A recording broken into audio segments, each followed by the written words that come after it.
নমস্কার বন্ধুরা, welcome to my channel. ভিডিওটা ভালো লাগলে like, share, comment and subscribe করে দেবেন। চলে এসেছি আজকে আবার নতুন একটা লাঞ্চের মেনু নিয়ে। আজকে লাঞ্চ মেনুতে আছে, প্রথমেই দেখাই গরম ভাত, ধোয়া উঠছে একদম। সঙ্গে আছে খারকোল পাতা বাটা, আর আছে মুসুরির ডাল, পেঁয়াজ দিয়ে মুসুরির ডাল, আর আছে আলু, গাঠি কচু, চিংড়ি মাছ দিয়ে একটা মাখা মাখা তরকারি,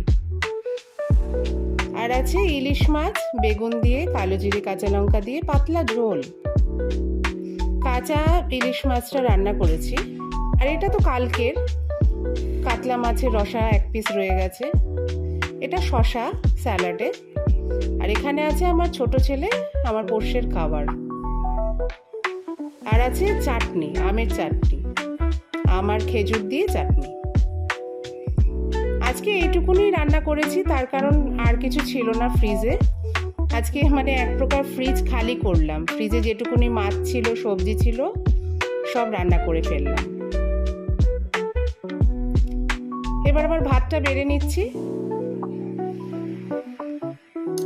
একদম গরম ভাত, ধোয়া উঠছে, গরম ভাত একেবারে। একটু স্যালাড নিয়ে নিচ্ছি। স্যালাডে আমাদের শশা ছাড়া কিছুই থাকে না। নিয়ে নিচ্ছি খারকোল পাতা বাটাটা, একটু ডাল নিয়ে নিচ্ছি, মুসুরির ডাল, পেঁয়াজ সম্বার দিয়ে। আমার খুব ভালো লাগে এই ডালটা খেতে। আর নিয়ে নিচ্ছি আলু, গাঠি কচু, চিংড়ি মাছ দিয়ে যে তরকারিটা করেছি, মাখা মাখা তরকারি, একদম শুকনো। নিয়ে নিলাম ইলিশ মাছ, বেগুন দিয়ে, কালো জিরে দিয়ে, কাঁচা লঙ্কা দিয়ে পাতলা ঝোল। ইলিশ মাছটা সুন্দর সর্ষের তেল মাখিয়ে কাঁচা রান্না করেছি। 2 পিস নিলাম, দেখা যাক খেতে পারি কিনা। নিয়ে নিচ্ছি চাটনি, আম আর খেজুর দিয়ে এই চাটনিটা অসাধারণ লাগে খেতে। খুব বেশি মিষ্টিও হয় না, আবার খুব বেশি টকও হয় না। এই আছে আজকের মেনুতে।